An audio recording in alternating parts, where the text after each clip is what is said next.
Welcome in Aradhya classes. Today we learn standard 9 science chapter number 8. The name of chapter number 8 is motion and this lecture is lecture number 9. आज के lecture में हम जो सीखने वाले हैं वो टॉपिक का नाम है यूनिफॉर्म सर्कुलर मोशन. तो आज का टॉपिक हमारा रहेगा यूनिफॉर्म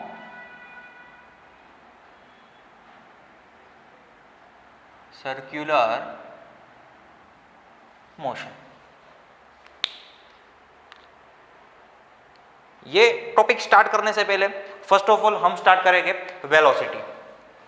वेलोसिटी से स्टार्ट करते हैं. What is velocity? Velocity is equal to displacement divided by taken time. Unit time में कोई भी ऑब्जेक्ट कितना डिस्टेंस डिस्प्लेसमेंट करता है वो हमारे लिए है वेलोसिटी की वैल्यू. तो वेलोसिटी चेंज दो तरह से हो सकती है. फर्स्ट,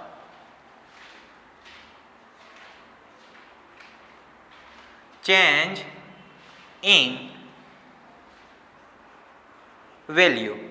सपोज कोई ऑब्जेक्ट है, सबसे पहले 10 मीटर पर सेकंड की स्पीड से ट्रैवल करता है, बाद में उनकी स्पीड 12 मीटर पर सेकंड होती है, नेक्स्ट टाइम में उनकी स्पीड 30 मीटर पर सेकंड होती है.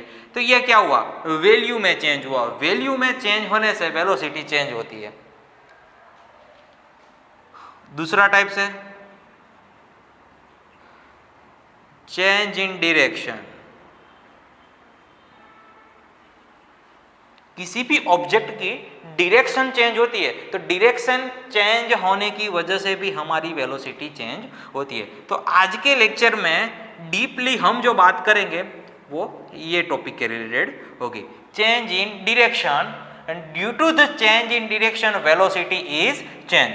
बहुत ही important topic.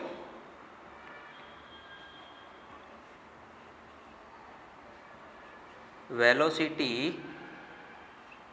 change due to change in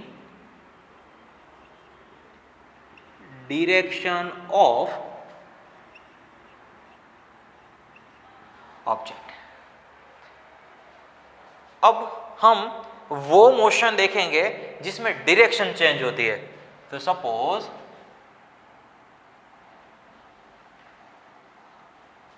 athlete है, वो ए पॉइंट से रनिंग स्टार्ट करता है. कोई एथलेट है वो ए पॉइंट से अपनी रनिंग स्टार्ट करता है और जाता है बी पॉइंट पे. तो ये है हमारा बी पॉइंट.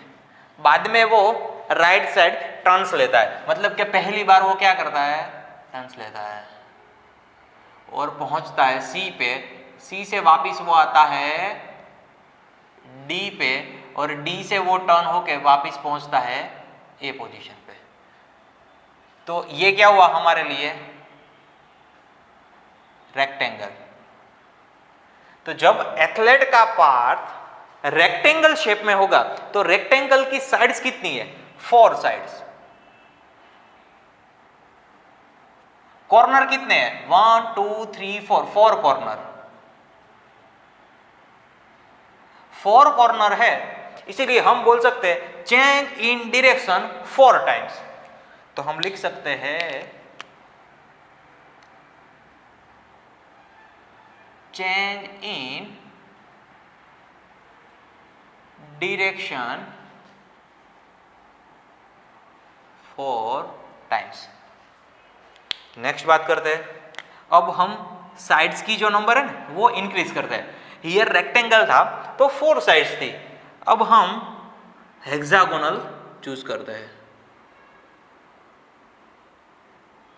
एथलेट है, एथलेट का जो रनिंग पाथ है वो हेक्सागोनल टाइप का है, मतलब A B C D E F. तो hexagonal structure.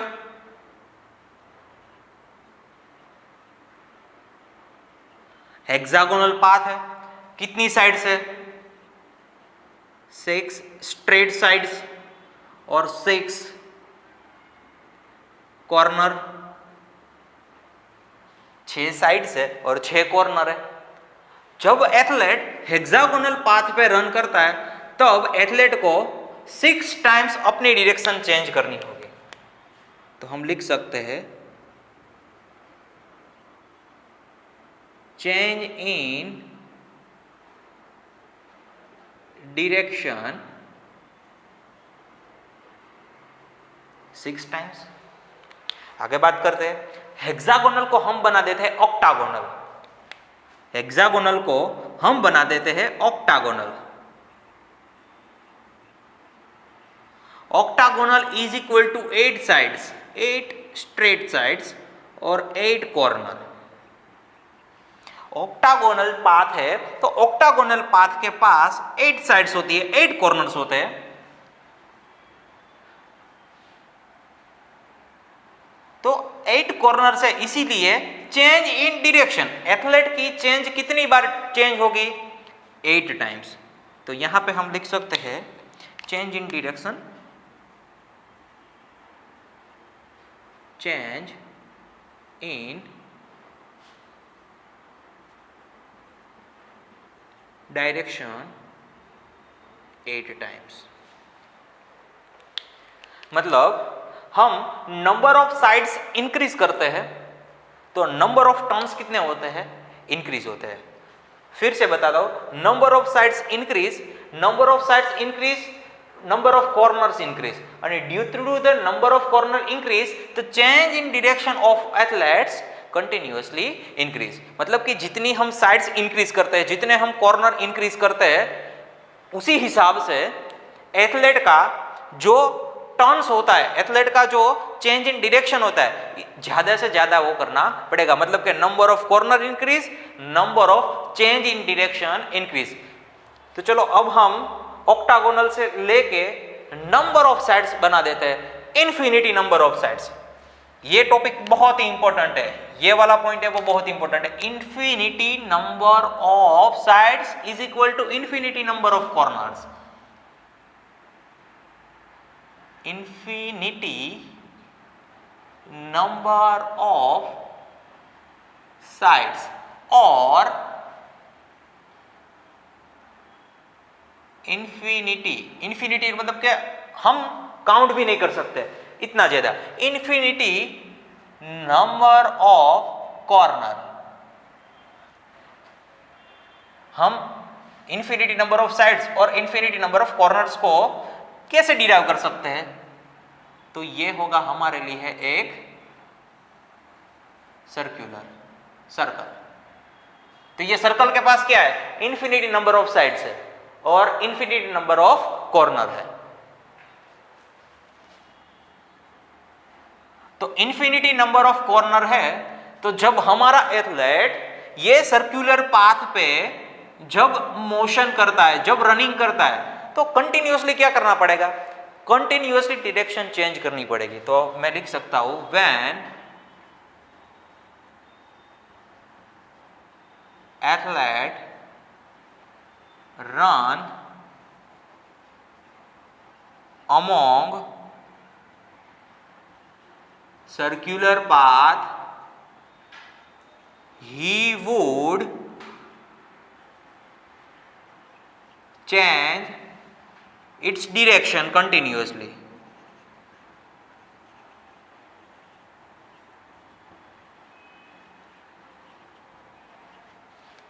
He would change its direction continuously, and due to the change its direction continuously, circular motion called as accelerated,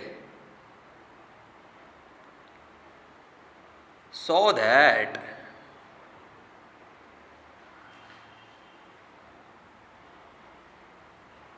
circular motion of object called as accelerated, चाहे वो uniformly, वो continuously एक ही speed के साथ circular motion में जब travel करता है, सर्कुलर मोशन में वो रनिंग करता है, फिर भी उनकी जो मोशन है वो मोशन को हम एक्सीलरेटेड मोशन कहेंगे। Sometimes question ask why uniform circular motion called as accelerated motion, तो उसका जवाब है ये, क्योंकि जब वो सर्कुलर पाथ पे मोशन करता है, सर्कुलर पाथ के मोशन करने की वजह से कंटिन्यूसली डायरेक्शन चेंज होती है, कंटिन्यूसली डायरेक्शन चेंज होती है तो वेलोसिटी चेंज होती है, और जब वेलोसिटी चेंज होती है तब उनका आंसर एक ही आता है कि हमारी जो मोशन है वो एक्सीलरेटेड मोशन है।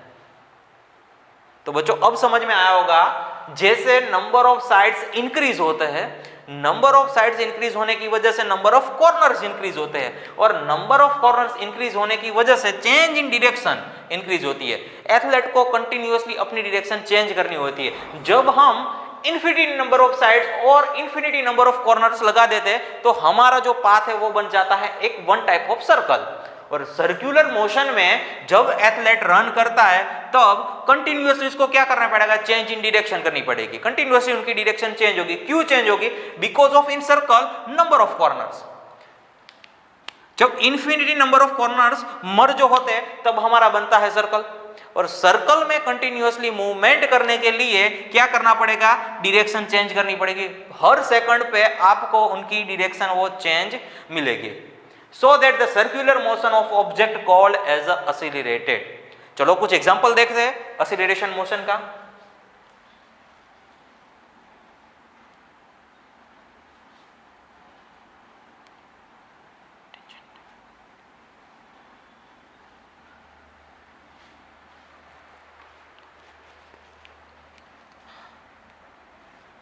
जब हम छोटे थे तब हमारे पास एक स्ट्रिंग रहती थी, डोरी, और उसके साथ हम एक स्टोन को बाउंड करते हैं, और ये हमारा हाथ है, ये हमारा क्या है, हाथ। थोड़ा बड़ा लिख देते हैं, चलो ये है हमारा हैंड, यहां हमारा हैंड है, और हमें हाथ में एक स्ट्रिंग, डोरी, डोरी के साथ एक क्या बाउंड किया है, पत्थर, स्टोन। This is stone.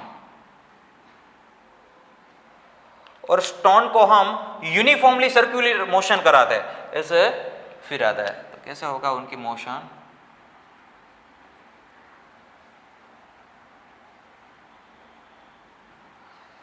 वो कंटिन्यूअसली इस पाथ पे सर्कुलर मोशन करेगा। और आपको बोला जाता है कि किसी भी पॉइंट से आपको ये पत्थर को अपने हाथ से छोड़ना है।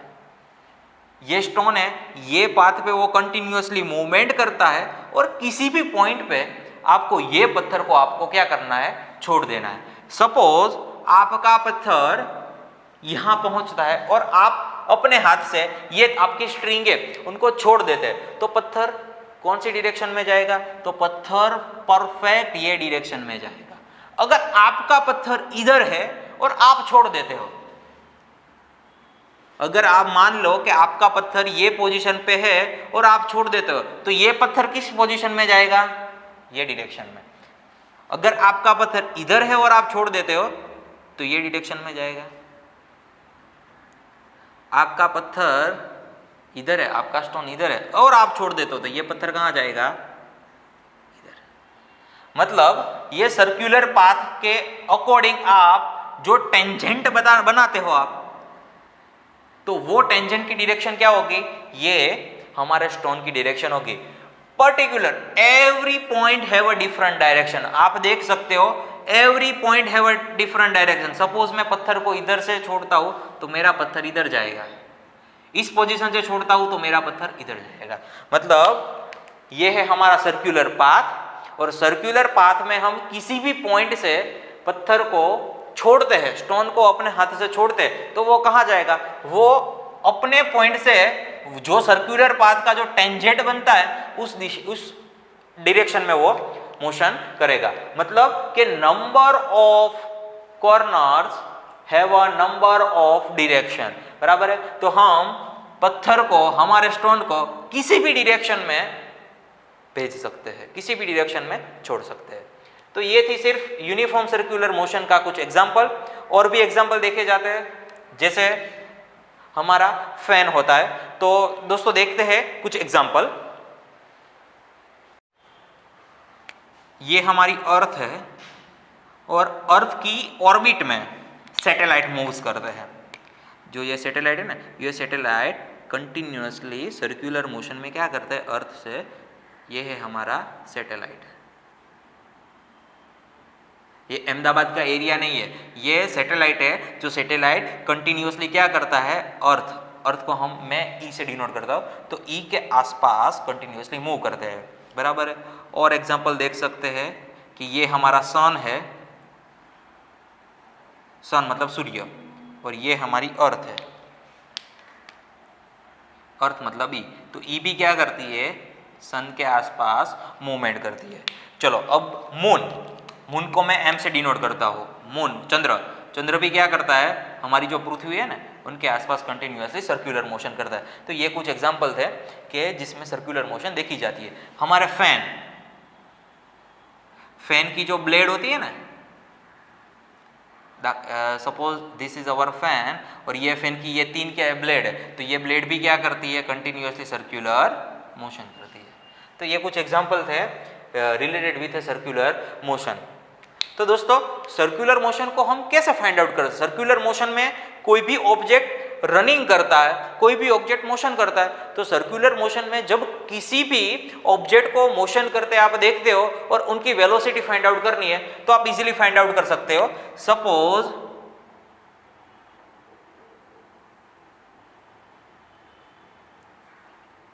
Length of circle,